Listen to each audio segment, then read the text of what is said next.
Welcome back to the Allgoods, Vietnam through the eyes of love. I'm Elisa Allgood. Today's letters are from November 3rd, 1971.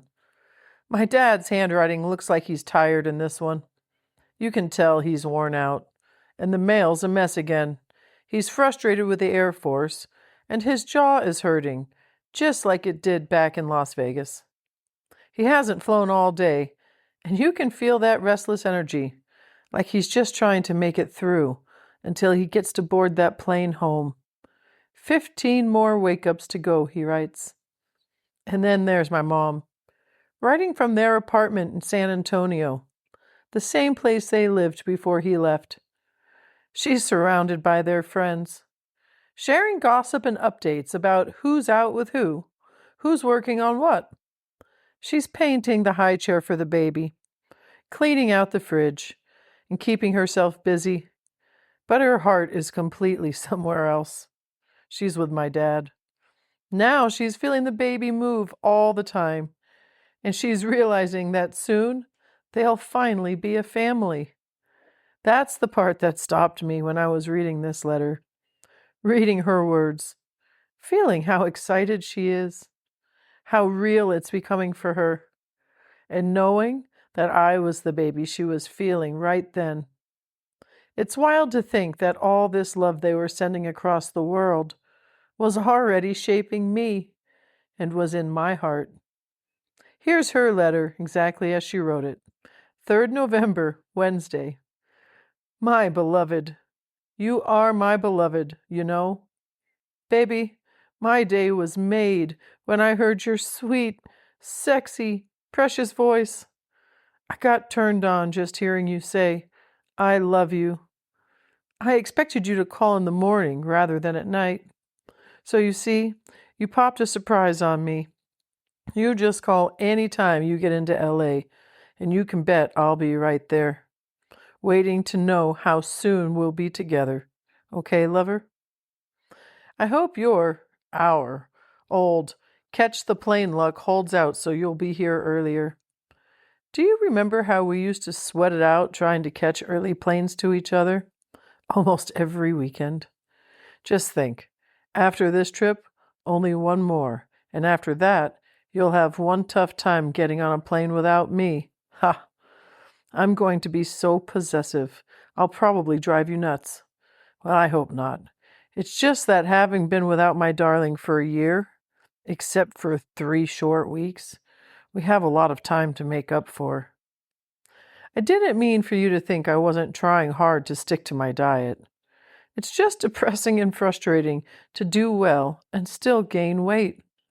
I know it's the baby, but nevertheless, it's weight.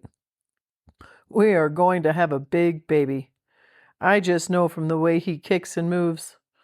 Also, this is the month the baby is supposed to gain the weight. I find it hard to believe that in a little over 2 months, we'll have a little one. A big baby. We'll be a family. I hope you're as excited as your wife. If you are now, you really will by the time you first feel him move. I love you so much. You're my precious little chickadee. Well, I've been busy again today. Up early, coffee with Becca and Eliza. Defrosted and cleaned the fridge. That was only about 4 months overdue. I watched my soaps. Simone came over, and we shot the shit for a while. I washed my hair. I have a luncheon engagement tomorrow. Ha! Pat Benoit, Joy, Nancy Murray, Paul, Becca, David, and Eliza are all going to the hub for lunch. This week is 2-for-1 week, so we all decided to go to take advantage of the facility. I worked on our high chair some. It's really going to be cute. I told you about Paul and Steve doing the car for me. We're really so lucky to have such nice friends. I'll let you buy them a beer for labor when you come home. It sure saved us some money.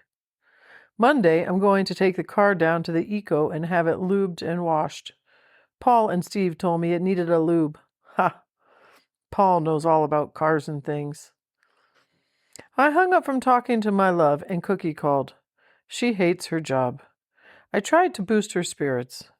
Joy is out with Ron again tonight, and Jan's back is still bothering her.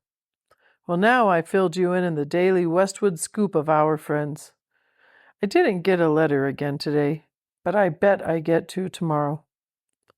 I'm glad your folks understood about the 2-day limit. I hope I didn't upset them too much. I just couldn't share you any more than that. I think we have a right to be selfish.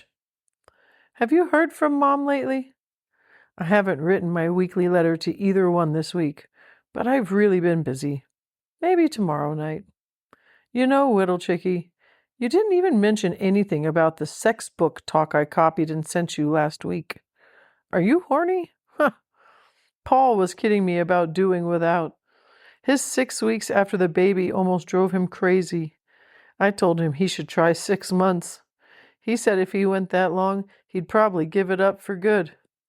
I just hope I will still turn on my lover. I think I will, but I worry because I don't know how you're going to react now that your wife is really pregnant. In Hawaii, I was just a little pregnant. Ha! Have you ever made love to a pregnant lady before? I mean, besides me?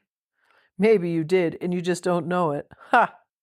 Well, for sure, we'll have to work out a good position now. Maybe on my side, since I'm really more comfortable that way. Remember the position we snuck in at Joy's last New Year's? Ha, that's a dumb question, huh? Well, just having talked to my love and writing about our sex, I'm going to close now and fetch Dickie Dildo. Ha! Meanwhile, your wife loves you very, very much. I hope you know just how much you mean to us. You're in my thoughts constantly. Take care. I worry with all my heart and soul. I love you. Forever and always, Sarah. Jeez, that's my mom. Always making him laugh. Always making me laugh. She was always keeping things real. I love how she could go from talking about cleaning the fridge to sex in 2 sentences flat. But underneath all that humor, there's this deep tenderness. And she's feeling me move. And she's daydreaming about their future. And she's already falling in love with a little life growing inside of her, which was me. And now here's my dad's letter, written the same day from half a world away. My dearest Whittle Chickadee, how is the love of my life today? I hope you're just fine. Boy, did the mail ever get fucked up. I got an orange letter today that said don't open until the 31st. It was postmarked the 23rd and got here on the 3rd. I loved your Halloween card. Did you get any trick-or-treaters? I love you so much. Vern and I have been on alert all day. No action.